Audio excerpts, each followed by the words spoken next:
صل على سيدنا ومولانا محمد وعلى سيدنا علي وسيدتنا فاطمة وسيدتنا زينب وسيدنا حسن وسيدنا حسين وعلى آله وصحبه وبارك وسلم اللهم صل على سيدنا ومولانا الحمدللہ رب العالمین والصلاة والسلام علی سید الانبیاء والمرسلین اللہم صلی علی سیدنا و مولانا محمد وعلی آلہ واصحابہ وبارک وسلم وصلی علیہ۔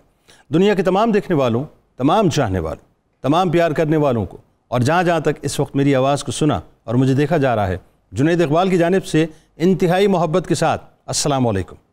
ایک بار پھر ناظرین، آپ کو پرنور صبح میں، واقعتاً پرنور صبح میں، صبح نور کے ساتھ میں دل کی گہرائیوں سے خوش آمدید کہتا ہوں، اور آئیے چلتے ہیں بلا توقف حضرت ابو انیس محمد برکت علی علیہ رحمہ کی تعلیف اسماء النبی کریم صلی اللہ علیہ وآلہ وسلم سے رسول اللہ صلی اللہ علیہ وآلہ وسلم کا ایک اسم مبارک پڑھنے اور سننے کی سعادت حاصل کرتے ہیں۔ سیدنا ثمال الیتامہ صلی اللہ علیہ وآلہ وسلم، ہمارے سردار، تمام یتیموں کے حامی، درود و سلام بھیجے اللہ آپ صلی اللہ علیہ وآلہ وسلم پر، آپ صلی اللہ علیہ وآلہ وسلم کی آل پاک پر اور صحابہ کرام رضوان اللہ تعالیٰ علیہم اجمعین پر۔ حضرت عبداللہ ابن عباس رضی اللہ تعالیٰ عنہما سے روایت ہے کہ امام الانبیاء صلی اللہ علیہ وآلہ وسلم نے ارشاد فرمایا کہ جس کسی یتیم بچے کے کھانے پینے اور دیگر معاملات کی ذمہ داری لی، اللہ تبارک و تعالیٰ اسے جنت میں داخل فرمائے گا۔ بہت کمال حدیث ہے ناظرین۔ اور ایک مقام پر یوں فرمایا کہ میں اور یتیم کی کفالت کرنے والا جنت میں اس طرح ہوں گے جیسے یہ دو انگلیاں آپس میں ساتھ ساتھ ہیں۔ اس حدیث کا کانٹیکس ناظرین تھوڑی دیر بعد آپ کو انشاءاللہ سمجھائیں گے۔ بات یہ ہے کہ آج اس پاک ہستی کا یوم ولادت ہے، آج اس پاک ہستی کا تذکرہ پاک ہے ناظرین، جو سرکار مدینہ صلی اللہ علیہ وآلہ وسلم کے پیارے چچا جان ہیں، جن کو دنیا جناب ابو طالب علیہ السلام کے نام سے یاد کرتی ہے۔ میں سب سے پہلے دنیا کے تمام دیکھنے والوں، تمام چاہنے والوں کو، تمام مسلمانوں کو، تمام عشاقان رسول صلی اللہ علیہ وسلم کو، زمین والوں کو بھی، آسمان والوں کو بھی جناب ابو طالب علیہ السلام کی آمد پر، ان کے یوم ولادت پر دل کی گہرائیوں سے، اپنی جانب سے، 92 نیوز کی جانب سے، تمام اسکالرز کی جانب سے میں مبارکباد پیش کرتا ہوں۔ بات یہ ناظرین، یہ وہ ہستی ہیں، میں کہاں سے تعارف کا آغاز کروں واللہ مجھے سمجھ نہیں آتا، جو ایک ہی وقت میں محب مصطفیٰ صلی اللہ علیہ وآلہ وسلم بھی ہیں اور محبوب مصطفیٰ صلی اللہ علیہ وآلہ وسلم بھی ہیں۔ آپ علیہ السلام وہ ہستی ہیں جنہوں نے حتیٰ اکون احب الیہ من والدہ وولدہ والناس اجمعین کے مصداق سرکار مدینہ صلی اللہ علیہ وآلہ وسلم کو ہر چیز سے بڑھ کر چاہنے کی ایسی عظیم مثالیں قائم کیں کہ کائنات نے نہ اس سے پہلے ایسی مثال دیکھی تھی، نہ اس کے بعد دیکھی، نہ اس کے بعد کبھی دیکھ سکتی ہے، کہ جناب ابو طالب علیہ السلام نبوت و رسالت کے وہ عظیم محافظ ہیں، وہ کسٹوڈین ہیں، کہ جب سرکار مدینہ صلی اللہ علیہ وآلہ وسلم کار رسالت کی بات ارشاد فرماتے ہیں تو وہاں جناب ابو طالب علیہ السلام سرکار علیہ السلام کی ڈھال بن کر فرماتے ہیں۔ یہ جو لفظ ڈھال ہے نا ناظرین، مجھے ایک جملہ ادا کرنے دیجئے کہ جو ڈھال کائنات ہیں وہ سرکار مدینہ صلی اللہ علیہ وآلہ وسلم ہیں، لیکن ذرا سوچئے ناظرین، جو ڈھال کائنات کی ڈھال ہوں ان کا مقام اور ان کا مرتبہ کیا ہوگا؟ کہ آپ فرماتے ہیں کہ اے بھتیجے، آپ کا جو چیز چاہے کہیے، خدا کی قسم میں آپ کو ان دشمنوں کے حوالے نہیں کروں گا۔ اور فدائیت کا یہ عالم ناظرین کہ بخدا یہ سارے مل کر بھی آپ تک نہیں پہنچ سکتے جب تک کہ مجھے مٹی میں دفن نہ کر دیا جائے۔ پیار کا، محبت کا، حفاظت کا، عزت و تکریم کا، ایثار و قربانی کا ناظرین جو انداز جناب ابو طالب علیہ السلام نے وجہ وجود کائنات کے لیے اختیار کیا، وہ پکار کر کہہ رہا ہے کہ جناب ابو طالب علیہ السلام جانتے تھے کہ یہ صرف میرے بھتیجے نہیں ہیں، بلکہ یہ سید العالمین ہیں، یہ رسول رب العالمین ہیں، یہ رحمت للعالمین ہیں۔ یعنی آپ علیہ السلام جانتے تھے کہ یہ روشن چہرے والے جو ان کے بھائی حضرت عبداللہ علیہ السلام کے راج دلارے ہیں، وہ اصل میں اللہ کے سب سے زیادہ پیارے ہیں۔ یہی وجہ ہے ناظرین کہ مکے کی قحط سالی میں جناب ابو طالب علیہ السلام نے وہ دستے مبارک بلند کروائے جن کے پاس کائنات کے خزانوں کی کنجیاں تھیں، جن کے خالی نہ لوٹنے پر ان کو کامل یقین تھا۔ اسی طرح اپنے نکاح میں سرکار علیہ السلام اس ہستی سے وکالت کروائیں اور خطبہ دلوائیں جن سے زیادہ محبوب ان کو کوئی نہیں تھا۔ جناب ابو طالب علیہ السلام ناظرین وہ ڈھال تھے کہ اس ڈھال کے پیچھے سرکار علیہ السلام تھے اور سامنے سفاک دشمنوں پر مبنی قریش مکہ کے کم و بیش تمام قبائل تھے۔ ناظرین کرام، جناب ابو طالب علیہ السلام کی سرکار علیہ السلام سے کمال محبت تھی کہ بنو ہاشم و بنو مطلب کی طرف سے سرکار علیہ السلام پر مر مٹنے کا عزم مصمم کا اظہار اور سرکار علیہ السلام پر فدائیت و محبت کا عالم۔ آپ علیہ السلام کے اس قصیدے کے چند اشعار ناظرین آپ کے سامنے پیش کر رہا ہوں جس کا ترجمہ آپ کو نظر آئے گا۔ آپ فرماتے ہیں کہ خانہ خدا کی قسم، تم نے جھوٹ بولا ہے کہ ہم محمد صلی اللہ علیہ وآلہ وسلم کو چھوڑ دیں گے جب تک ان کا دفاع کرتے ہوئے نیزوں اور تیروں سے تم پر حملہ آور نہیں ہوں گے۔ ایک اور جگہ فرماتے ہیں اور ہم اسے تمہارے حوالے کر دیں گے، اس سے بیشتر کہ ہمارے لاشیں اس کے ارد گرد خاک آلود پڑے ہوں اور ہم اپنے بچوں اور اپنی بیویوں کو بھی فراموش کر چکے ہوں۔ یہ وہ جوان مرد ہے جس کی پناہ آل ہاشم کے مفلس لیتے ہیں، پس وہ جب اس کے پاس پہنچتے ہیں تو وہ ان پر اپنے رحم و کرم کی بارش برسا دیتا ہے۔ جناب ابو طالب علیہ السلام نے ناظرین سرکار مدینہ صلی اللہ علیہ وآلہ وسلم پر اپنا گھر بار پرامن زندگی سب کچھ قربان کر دیا۔ یہ وہ پاک ہستی ہیں جو رسول اللہ صلی اللہ علیہ وآلہ وسلم کی خاطر شیب ابی طالب کی میسوری کے زمانے میں درختوں کے پتے اور گھاس کھا کر جان بچاتے رہے اور بھوک اور پیاس کی تکلیف سے جن کے بدن پر سوکھی ہوئی کھجوروں کی طرح ناظرین جھریاں پڑ گئی تھیں، لیکن شکوہ کبھی آپ نے نہیں کیا، بس ہمیشہ سرکار مدینہ صلی اللہ علیہ وآلہ وسلم کے لیے تڑپتے رہتے تھے۔ یعنی جو 42 برس تک سرکار مدینہ صلی اللہ علیہ وآلہ وسلم کے وفادار رہے ہوں، جنہوں نے رسول اللہ صلی اللہ علیہ وآلہ وسلم کو اپنے گھر میں رکھا ہو اور وہ ہمہ وقت سرکار مدینہ صلی اللہ علیہ وآلہ وسلم کی حفاظت میں ایسے کمر بستہ رہے ہوں کہ ہمیشہ کفار کے ہر داؤ کو بیکار کر رکھ دیتے ہوں اور وہ ہمیشہ رسول اللہ صلی اللہ علیہ وآلہ وسلم کے ساتھ بیٹھ کر کھانا کھایا کرتے ہوں، پہلے لقمہ سرکار علیہ السلام کو کھلاتے ہوں، بعد میں اپنے بچوں کو عطا کرتے ہوں، پھر خود اپنی نشست پر سرکار علیہ السلام کو بٹھاتے ہوں۔ شیب ابی طالب کی ناظرین 3 سالہ میسوری میں رات بھر جاگ کر سرکار علیہ السلام کی حفاظت کرتے ہوں، سرکار علیہ السلام کے بستر استراحت پر کبھی اپنے کسی بیٹے کبھی اپنے بھائی کو سلاتے ہوں اور سرکار علیہ السلام کے لیے دوسرے بستر بچھاتے ہوں۔ ناظرین قربانیوں کی وہ داستانیں ہیں کہ جن کو پڑھ کر دل چاہتا ہے کہ بس سبحان اللہ کہتے رہیں، کہ مطلب اگر دشمن آپ پر حملہ کرے تو اسے سرکار علیہ السلام کو پتہ نہ ملے، وہ اگر خدا نخواستہ نقصان پہنچائے تو یا تو ان کی اولادوں کو پہنچائے یا ان کے بھائیوں کو پہنچائے۔ آج ناظرین اسی بارگاہ، اس عظیم بارگاہ میں انشاءاللہ ہم ہدیہ تہنیت پیش کریں گے۔ آج ہمارے ساتھ 4 شخصیات موجود ہیں ناظرین جو یقیناً کسی تعارف کی محتاج نہیں ہیں۔ پہلی شخصیت میرے بائیں جانب ممتاز عالم دین محترم جناب پیر سید شمس الرحمن مشہدی صاحب، دوسری شخصیت میرے بائیں جانب بھی ممتاز عالم دین محترم جناب ڈاکٹر صداقت علی فریدی صاحب، تیسری شخصیت میرے دائیں جانب ممتاز عالم دین محترم جناب پیر قمر الشکور احمد صاحب، اور چوتھی شخصیت میرے دائیں جانب بھی ممتاز ثناخواں محترم جناب الحاج محمد شہباز قمر فریدی صاحب۔ آپ چاروں آپ کو میں خوش آمدید کہتا ہوں، السلام علیکم، اور جناب ابو طالب علیہ السلام کی آمد کی بہت بہت مبارکباد ہے۔ صاحب آپ سے آغاز کرتے ہیں، جناب ابو طالب علیہ السلام کی شان اور قرآن۔ بسم اللہ الرحمن الرحیم، قال اللہ تبارک و تعالی فی کلام المجید علم یجد کا یتیمن فآوا۔ جنید بھائی، قرآن مجید فرقان حمید کا جب ہم اس حوالے سے مطالعہ کرتے ہیں کہ سیدنا ابو طالب پاک کی شان، عزت اور مقام کیا ہے، تو 1-2 مقامات نہیں بلکہ بے شمار مقامات ایسے ہیں جن میں آپ کی عزت و مرتبہ قرآن مجید نے کھول کے بیان فرمایا۔ سبحان۔ ایک خاص مقام کو میں نے تلاوت کیا، یہ 30ویں پارے میں ہے، سورہ والضحیٰ ہے۔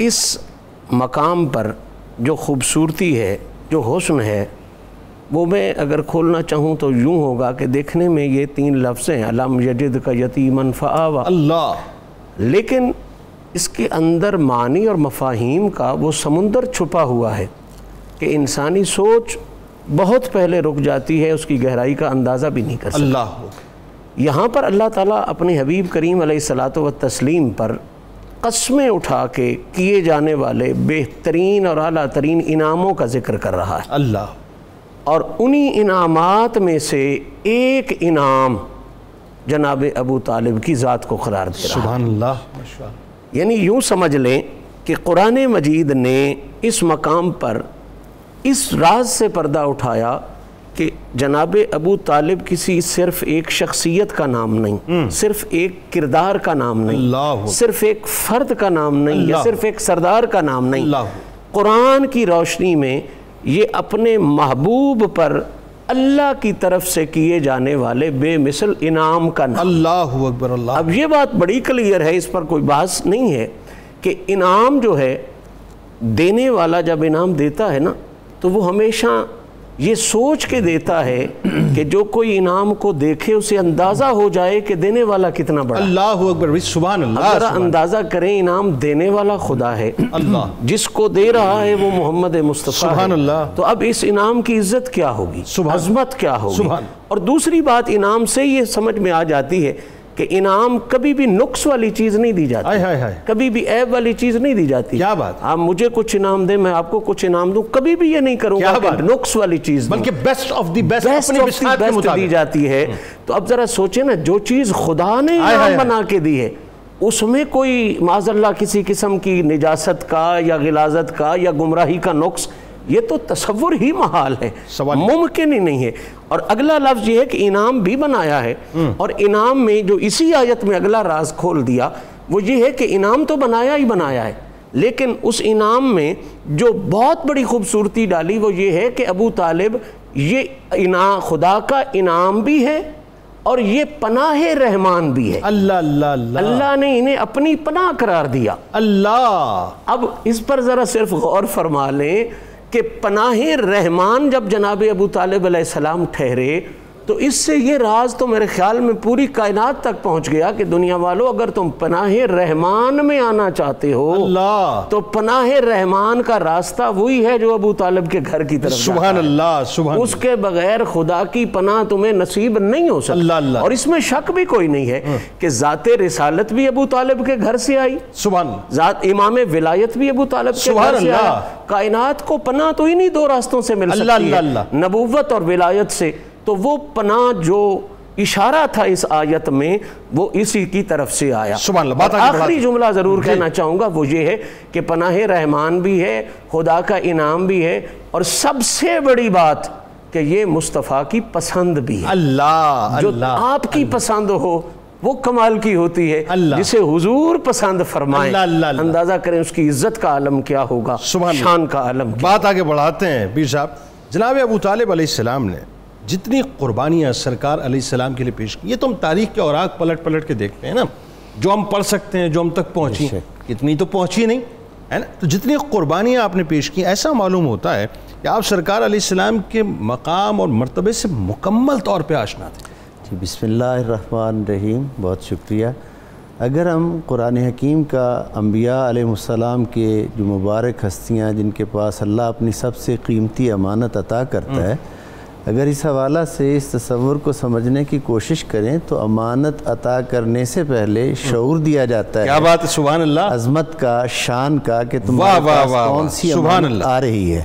دیکھیں، ایک بہت بڑا اصول ہے اور حکم ہے پروردگار عالم کا، وَإِن تَعْدُ الْأَمَانَاتِ إِلَىٰ أَهْلِهَا، اپنی امانتوں کو اہل لوگوں کے سپرد کرو۔ سبحان اللہ، یہ صرف حکم ہی نہیں ہے بلکہ سنت پروردگار بھی یہی ہے کہ اللہ رب العزت نے اپنی قیمتی امانت سب سے پہلے جس ہستی کے سپرد کی، اس ہستی کو اللہ رب العزت کی پاک بارگاہ سے یہ شعور اور یہ شرف حاصل تھا۔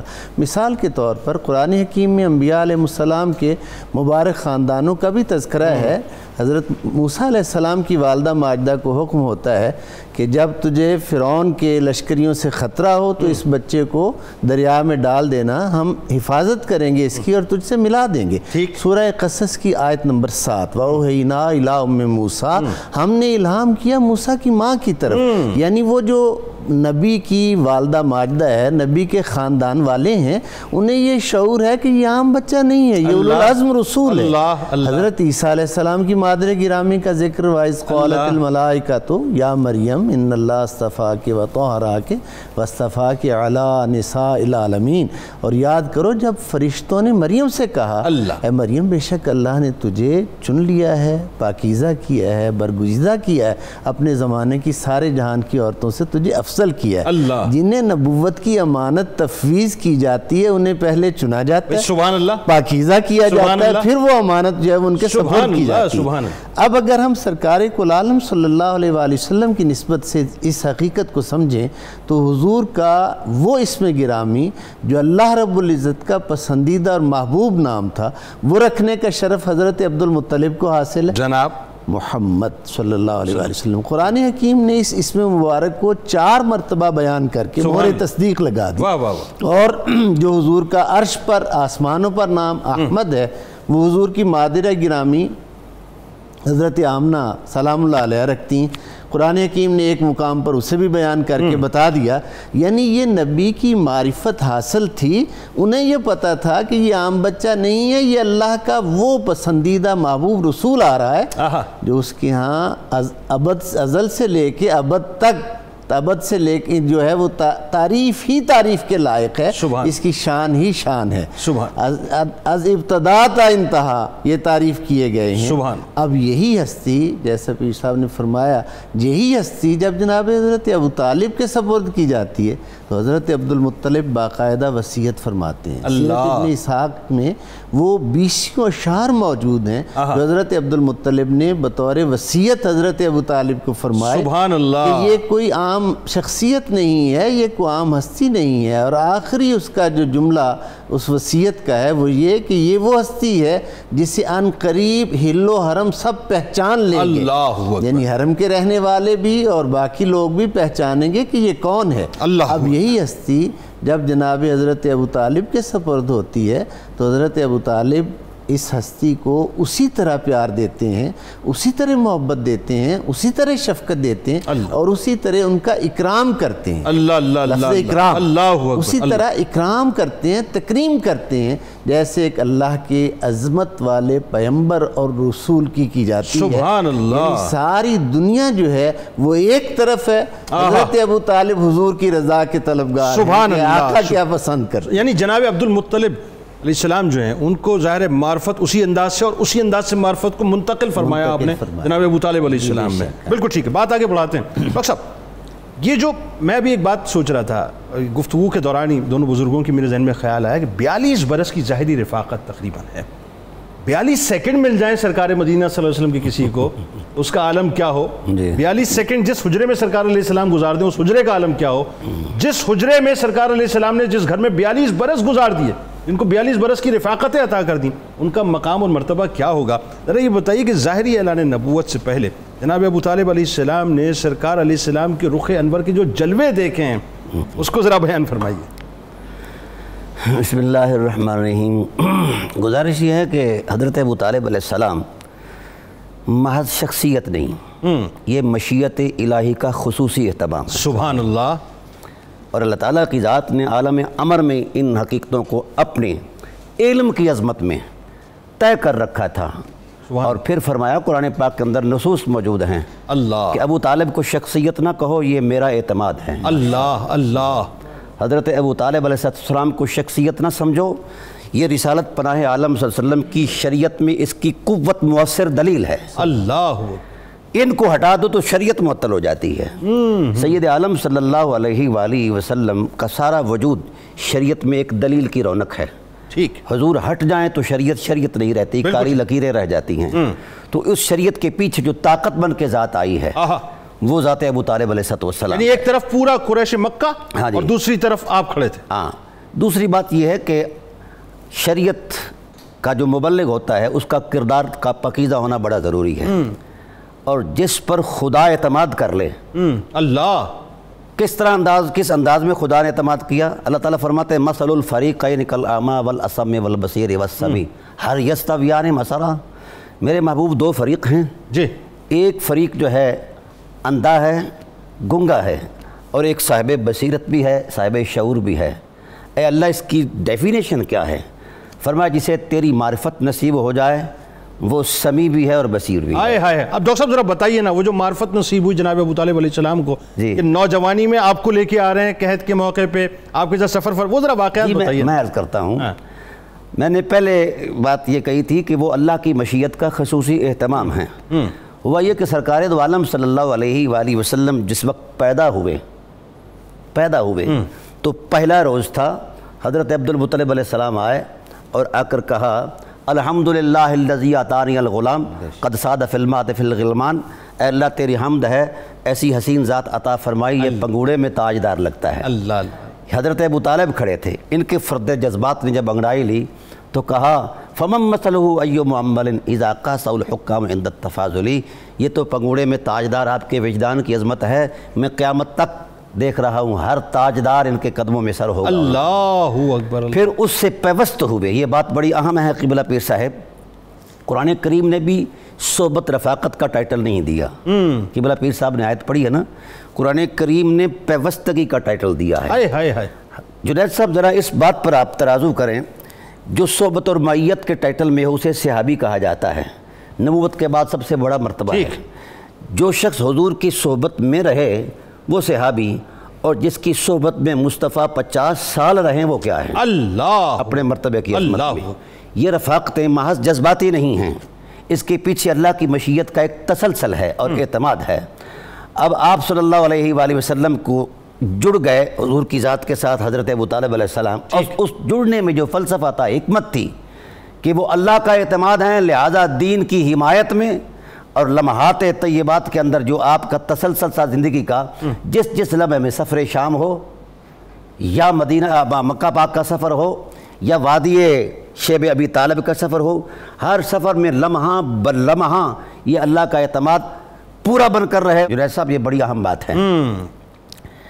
نبوت کا جب اعلان ہوتا ہے تو پھر اجازات شروع ہو جاتے ہیں، جی، مطالبے شروع ہو جاتے ہیں۔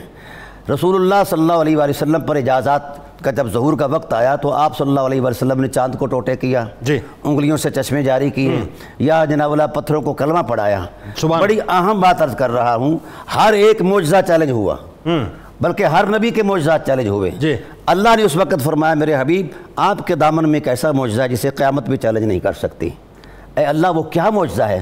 فرمایا ان سے کہو فقد لبثت فیکم عمرا من قبلہ، اعلان نبوت سے پہلے میرے محبوب کے کردار کی شفافیت جو ہے، یہ دلیل ہے نبوت کی، اس کو چیلنج کر کے دکھاؤ، اس کا انکار کر دکھاؤ۔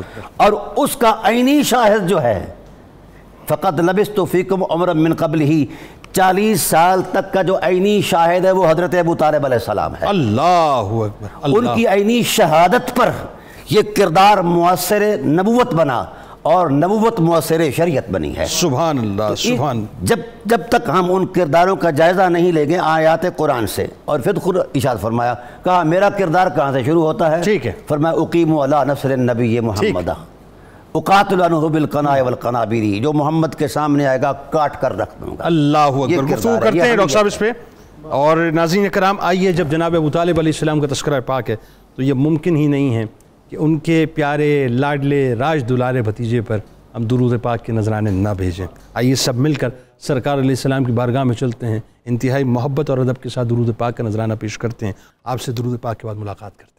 اللہم صلی علی سیدنا و مولانا محمد وعلی سیدنا علی و سیدتنا فاطمہ و سیدتنا زینب و سیدنا حسن و سیدنا حسین وعلی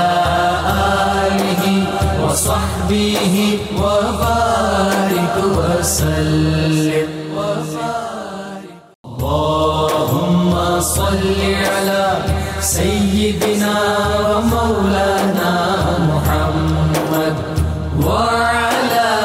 سيدنا علي وسيدتنا فاطمة وسيدتنا زينب وسيدنا حسن وسيدنا حسين وعلى آله وصحبه وبارك وسلم اللهم صل على سيدنا ومولانا. ایک بار پھر ناظرین میں آپ کو خوش آمدید کہتا ہوں اور جناب ابو طالب علیہ السلام کی بارگاہ میں ہدیہ تہنیت پیش کر رہے ہیں، بلکہ یوں کہیے صاحب کہ ان کے غلاموں در غلاموں در غلاموں در غلاموں کے رجسٹر میں اپنا نام شامل انشاءاللہ کروانے کی کوشش کر رہے ہیں.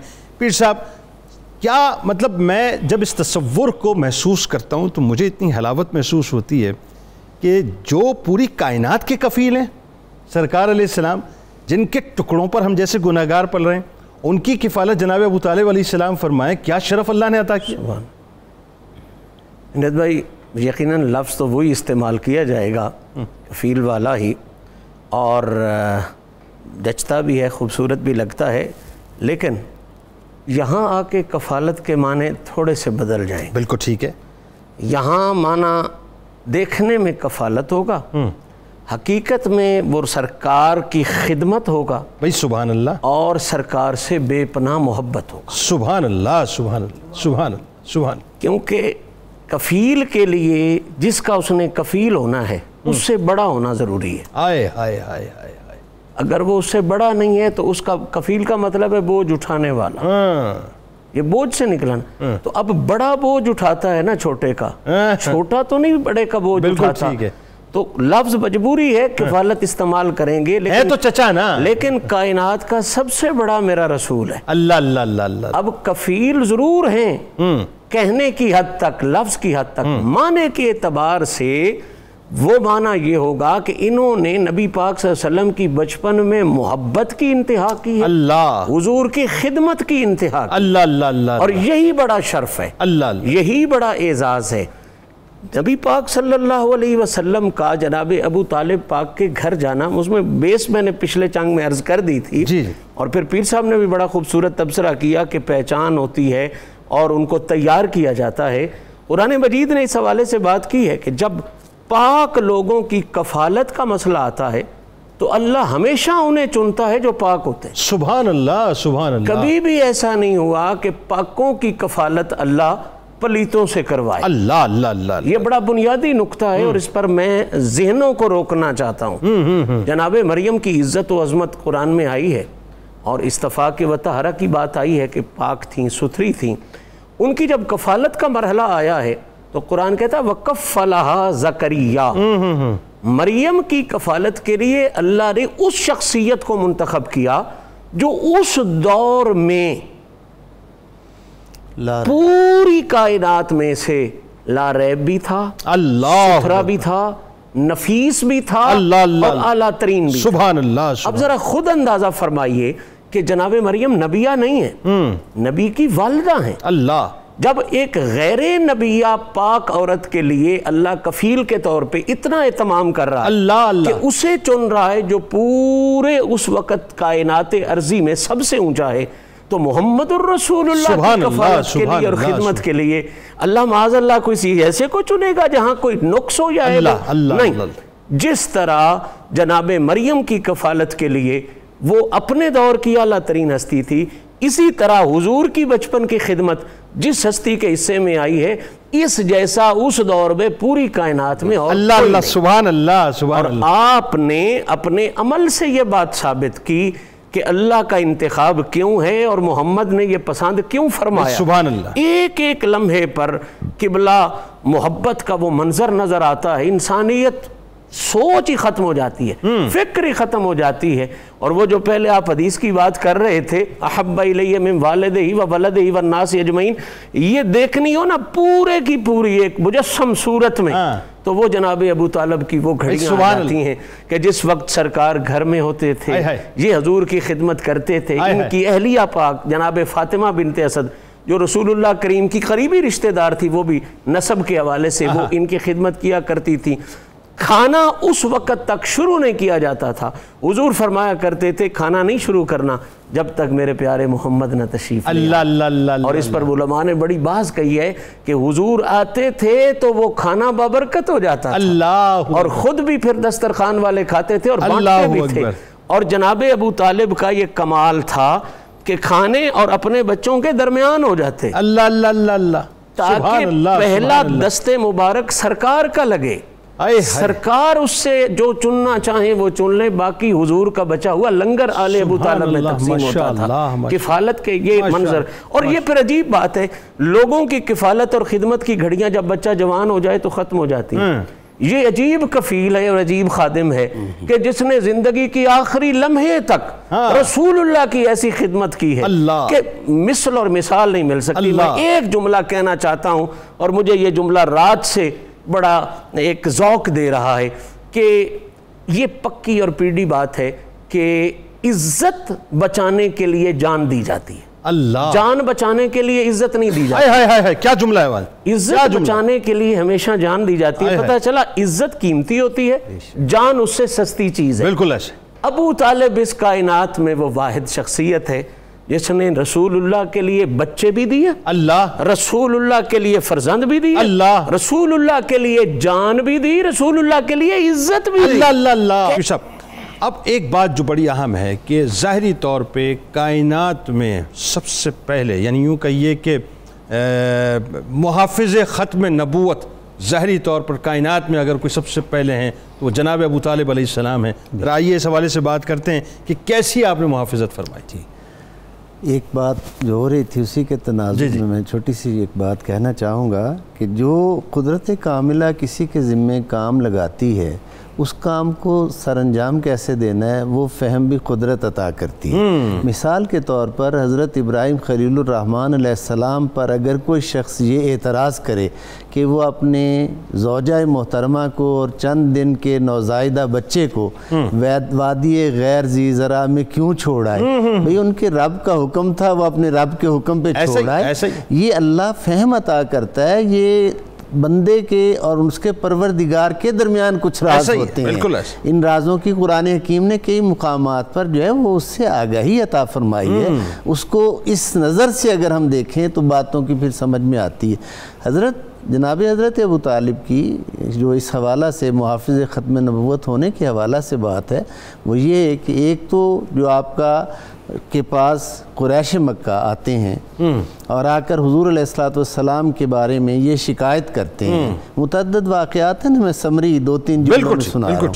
متعدد دفعہ یعنی وہ اپنی شکایات لے کر آئے اور کہا کہ محمد صلی اللہ علیہ وآلہ وسلم ہمارے خداؤں کو, جنہیں ہم کہیں گے کہ باطل معبودوں کو محمد صلی اللہ علیہ وآلہ وسلم برا کہتے ہیں. اچھا, اس میں ایک یہی الفاظ کم و بیش تمام سیرت کی کتابوں میں غور کیجئے گا. میں اپنے ناظرین کی بھی توجہ چاہتا ہوں, آپ کے توسل سے عرض کرنا چاہوں گا کہ کبھی کسی نے یہ آ کر نہیں کہا تھا کہ ابو طالب جن خداؤں کو تم بھی پوجتے ہو تمہارے باپ بھی پوجتے کیا اچھا نقطہ ہے صاحب, سبحان اللہ. خداؤں کو محمد کیوں برا کہتا ہے, سبحان اللہ, سبحان اللہ. کسی نے یہ جرت نہیں کی.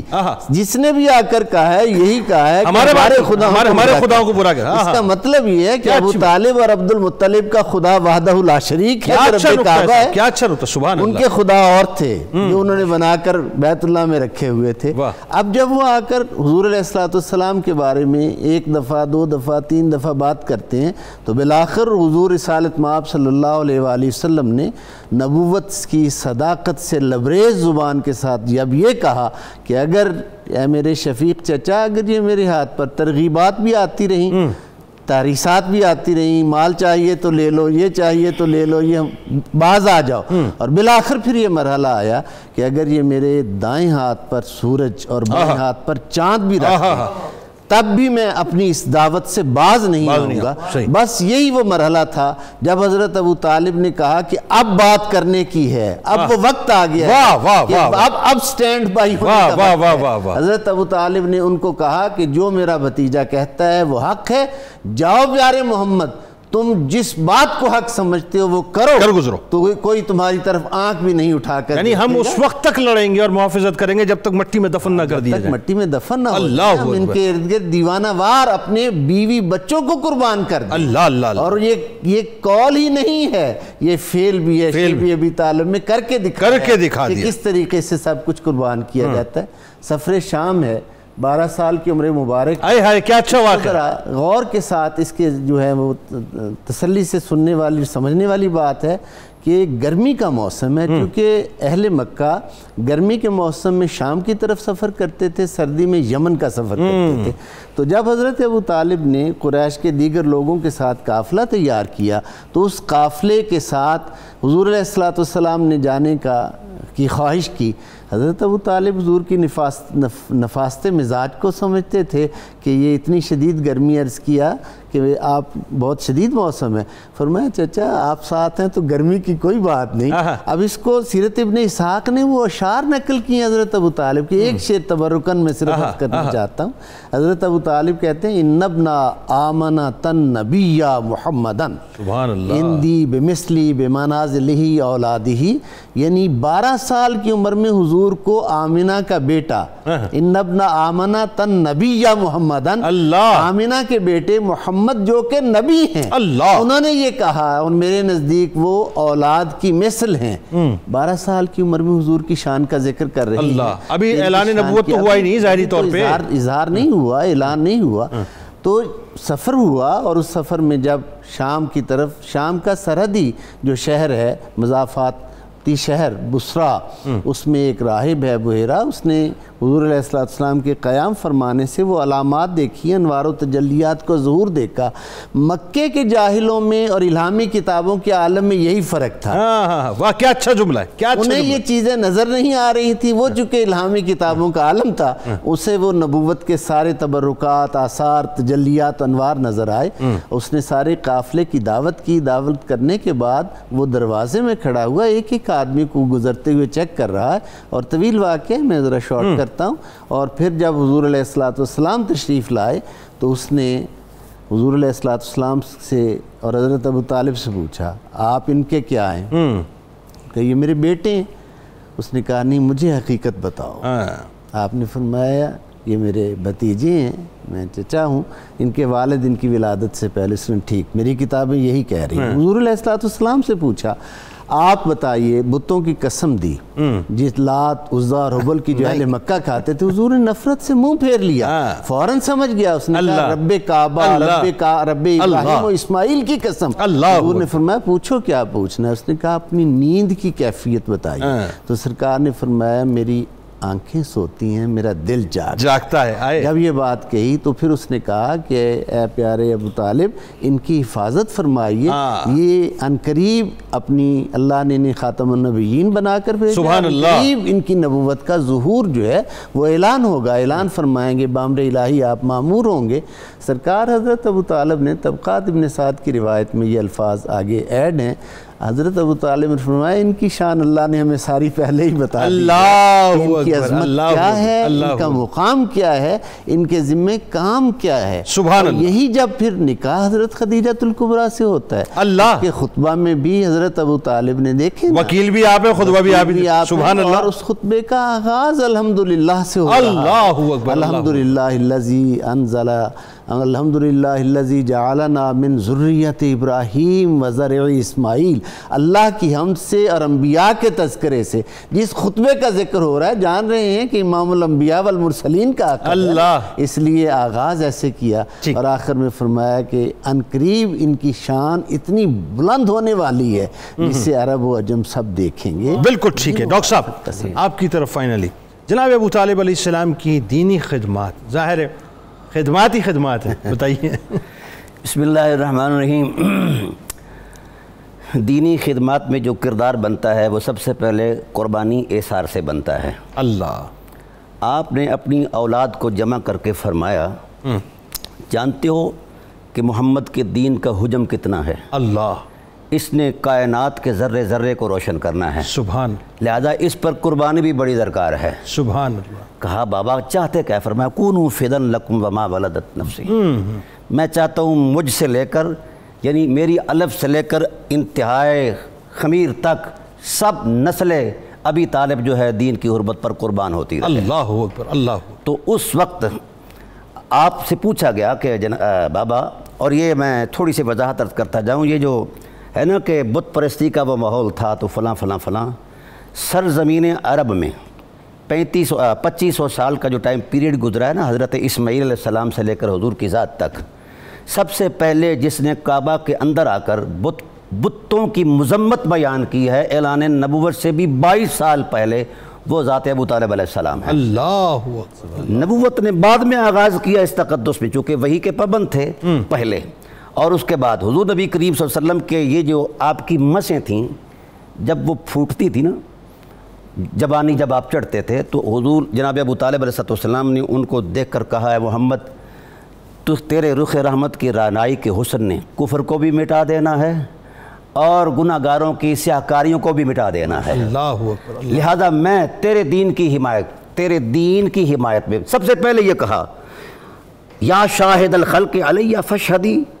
ابھی دین کا آغاز نہیں ہوا، دین کے آغاز سے کئی سال پہلے، یا شاہد الخلق علیہ فشہدی انی علی دین النبی محمدی. اللہ اے اللہ تو میری گواہ ہو جا میری ذات کا، میں اس ذات والا صفات کا جب دین کا آغاز ہوگا سب سے پہلا میں خادم بنوں گا. اللہ یا رب فجعل فی الجنان مقدی، یا شاہد الخلق علیہ فشہدی انی علی دین النبی محمدی. پھر اگلا بڑا جملہ کہا من دل فی الدین فانی مہتدی. جو شخص اس کے دین سے رخ پھیرے گا تو وہ پھیرتا رہے، میری زندگی کی شام بھی اسی دین پر ہوگی اور میری زندگی کی ابتدا بھی اسی پر ہے. اللہ. تو جس ذات والا صفات نے اپنی زندگی کے سارے تسلسل کو دین محمد صلی اللہ علیہ وآلہ وسلم کے لیے قربان کر دیا ہو، اور پھر یہاں تک یہ ارشاد فرمایا اے لوگو کفار مکہ سے اعلان نبوت کے بعد فرمایا لوگو تم جانتے ہو کہ محمد صرف بنی ہاشم کا فرزند ارجمند ہے؟ فرمایا نہیں، یہ بنی ہاشم کا فرزند ارجمند نہیں ہے، بلکہ اس کے احساس تمنا میں نے غور کر دیکھا یہ نبیوں کا بھی سردار ہے اور اللہ کا اعتماد ہے. اللہ. لہذا کھڑے ہو جاؤ اس کے ساتھ. اللہ نے اپنے نور اور اپنے دین کی چادر کا پہناوا انہیں دیا ہے، اور میں گواہی دیتا ہوں قیامت تک اس پہناوے کو کوئی ہاتھ نہیں لگا سکتا. اللہ اللہ. میں بھی قربان ہو جاؤں گا اور میری اولاد بھی قربان ہوگی، میری اولاد کی اولاد بھی قربان ہوگی.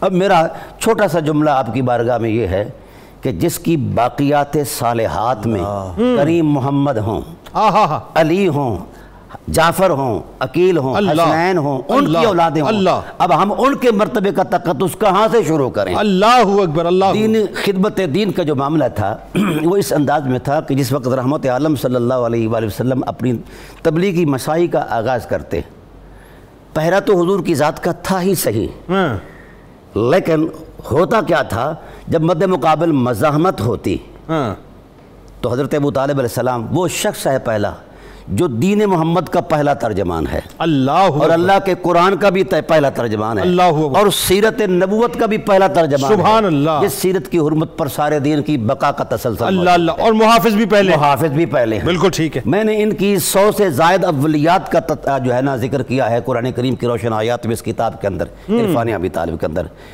ایسی وہ چیزیں ہیں جو دین کی حمایت میں، دین کی، وہ کہتے ہیں من عن الرسول الملیک تلألأ ببید لمع البروق ازب و احنا ازب و احما محمد حمایت حارن علیہ. تو حضور سید عالم صلی اللہ علیہ وآلہ وسلم کی دین کا سب سے پہلا ترجمان فرماتے ہیں وما ذنب الذی من یدعو الی اللہ وحدہ ودین قدین اہلہ غیر خیبی. فرمایا ابو طالب کی حرمت حیات کا تم گواہ ہو، کیا تم نہیں جانتے کہ محمد کریم نے جو دین پیش کیا ہے یہ خیال سے نہیں کیا، اللہ کی مشیت کے نور میں کیا ہے، اور یہ پرانا دین ہے، حضرت آدم بھی اسی دین کو لے کر آئے. اور میں یقین سے کہتا ہوں جو اس سے لپٹ جائے گا، جو اس سے وابستہ ہو جائے گا، وہ کبھی خائب اور خاسر نہیں ہوگا. تو دین کی خدمات میں آپ کا کردار مثالی بھی ہے اور اسوہ بھی ہے. سبحان اللہ جی، جزاک اللہ. آپ تینوں احباب کا آپ تشریف لائے، اللہ تعالیٰ ذکر پاک کو اپنی بارگاہ میں قبول و منظور فرمائے. ناظرین کرام، آئیے چلتے ہیں کتاب الشفا کی جانب، لیکن اس سے قبل گزارش میں آپ سے کرنا چاہتا ہوں، جناب ابو طالب علیہ السلام کی جو قربانیاں ہیں ناظرین، اگر آپ دیکھیے وہ کیا ہے بنیادی طور پہ، وہ دین کی محافظت کے لیے، وہ دین کے سردار کی محافظت کے لیے ہیں. وہ قربانیاں دے کر چلے گئے ناظرین. ذمہ داریاں ہمیں سونپ کر چلیں. آج ہم کیا کر رہے ہیں؟ ہم دین کی ذمہ داری کو اس انداز سے کیا نبھا رہے ہیں جس انداز سے نبھانا چاہیے، یا دین کی حفاظت اس انداز سے کر رہے ہیں جو ہمیں کرنی چاہیے؟ جو کچھ بھی ناظرین اس وقت فلسطین میں ہو رہا ہے، 57 اسلامی ممالک کا کردار اپنی جگہ، لیکن ذرا ہم من حیث مجموعی کردار کو ایک طرف رکھ کر اگر انفرادی طور پر اپنے کردار کا جائزہ لیں تو ہمارا کردار کیا ناظرین؟ ہمارے گھروں کے اندر یہودیوں کی اور اسرائیلیوں کی پروڈکٹس بھری پڑی ہیں جس کو ہم انجوائے کرتے ہیں. ہمیں یہ نہیں پتہ ناظرین کہ اس سے جو روپیہ وہ جو ریونیو جنریٹ کر رہے ہیں وہ بنیادی طور پر ہمارے خلاف ہی استعمال ہوتا ہے. لہٰذا کچھ کر سکیں نہ کر سکیں، لیکن یہ ضرور کریں صاحب کہ اپنے گھروں سے یہ تمام یہودی اور اسرائیلی پروڈکٹس کو نکالیے، پاکستانی پروڈکٹس کو پرچیز کیجئے. پاکستان کے اندر ریونیو رہنا چاہیے. یاد رکھیے ناظرین، یہ یہودیوں کی پروڈکٹس خرید کے، اسرائیل کی پروڈکٹس خرید کے ایکچولی ریونیو آپ ان کو بھیجتے ہیں، پھر وہ بالواسطہ یا بلا واسطہ مسلمانوں کے خلاف ہی جنگوں میں استعمال ہوتا ہے، مسلمانوں کے خلاف ہی سازشوں میں استعمال ہوتا ہے. آپ میری اس بات کو آج اگر نہ مانیں، ایک وقت ایسا آئے گا کہ آپ ضرور مانیں گے کہ آپ کا 1 روپیہ جو ریونیو کی صورت میں ان تک پہنچتا ہے ناظرین، وہ پتہ نہیں کسی مظلوم کے لیے ایک بلٹ خریدنے کے لیے جو ہے اپنا کردار ادا کرتا ہے. لہٰذا آپ اس اسلحے میں اپنا کردار ادا نہ کیجئے، ان تمام پروڈکٹس کو اپنے گھروں سے مکمل طور پر نکال پھینکیے. کتاب الشفا میں ذہنی اور نفسیاتی بیماریوں سے نجات کا وظیفہ. اگر کوئی شخص 11 دن لگاتار عشاء کی نماز کے بعد 313 بار یہ درود اللہم صلی علی وسلم وبارک علی حبیبک المصطفیٰ وعلی آلہ وسلم پڑھے تو اسے ذہنی اور نفسیاتی بیماریوں سے انشاءاللہ نجات مل جائے گی. حضرت ابو طالب علیہ السلام کا قول مبارک ہے کہ بے شک محمد صلی اللہ علیہ وآلہ وسلم کا دین کائنات کے تمام ادیان سے بہتر ہے. روزنامہ 92 نیوز میں آج انشاءاللہ جناب ابو طالب علیہ السلام کے حوالے سے آپ مضمون پڑھ سکتے ہیں. اگر ٹویٹر پہ ابھی ہمیں فالو نہیں کیا فالو کر لیجئے، فیس بک پیج پہ لائک نہیں کیا تو لائک کر لیجئے، اور یوٹیوب چینل کو سبسکرائب کر کے بیل آئیکن کو ضرور کلک کر لیجئے گا. آپ وہاں موجود ہیں، ہم یہاں موجود ہیں. انشاءاللہ الحاج شہباز قمر فریدی صاحب کو آخر میں سنیں گے، لیکن پہلے مل کے نعرہ لگاتے ہیں اس دعا، اس امید، اس یقین کے ساتھ اجازت دیجئے کہ لا یؤمن احدکم حتی اکون احب الیہ من والدہ وولدہ والناس اجمعین. اللہ تعالیٰ آپ کا، ہمارا، ہم سب کا، پاکستان کا اور امت مسلمہ کا حامی و ناصر ہو. آمین. پاکستان کا مطلب کیا؟ لا الہ الا اللہ محمد رسول اللہ صلی اللہ علیہ وآلہ وسلم. جناب حضور پیر نصیر الدین نصیر شاہ صاحب کے کلام سے آغاز کریں. اللہ اللہ عجب شان ابو طالب ہے، اللہ اللہ عجب شان ابو طالب ہے، نظر محبوب خدا جان ابو طالب ہے، مصحف روح محمد ہے نظر میں ہر دم، مرحبا خوب یہ قرآن ابو طالب ہے، اللہ اللہ جب شان ابو طالب ہے، ان کی آغوش کی زینت ہے علی شیر خدا، ان کی آغوش کی زینت ہے علی شیر خدا، نور احمد تہدامان ابو طالب ہے، اللہ اللہ جب شان ابو طالب ہے، احترام آپ کا فرشتوں کی صفوں میں بھی ہوا، جس کو دیکھو وہ ثنا خوان ابو طالب ہے، جس کو دیکھو وہ ثنا خوان ابو طالب ہے، الفت پنجتن پاک نے بخشا یہ شرف، الفت پنجتن پاک نے شرف آج کل دل میرا مہمان ابو طالب ہے، آج کل دل میرا مہمان ابو طالب ہے، میں دل و جاں سے ہوں مدح ابو طالب کا، جو نفس ہے وہی قربان ابو طالب ہے، اللہ اللہ جب شان ابو طالب ہے،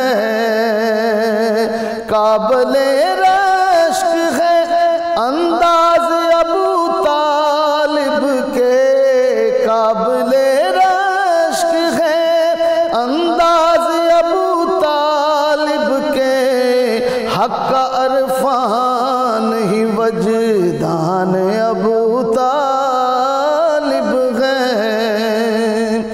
بعد تحقیق احادیث و روایات نصیر میرا دل قائل ایمان ابو طالب ہے، میرا دل قائل ایمان ابو طالب ہے، اللہ اللہ عجب شان ابو طالب ہے، نظر محبوب خدا جان ابو طالب ہے۔ اللهم صل على سيدنا ومولانا محمد وعلى سيدنا علي وسيدتنا فاطمة وسيدتنا زينب وسيدنا حسن وسيدنا حسين وعلى آله وصحبه وبارك وسلم۔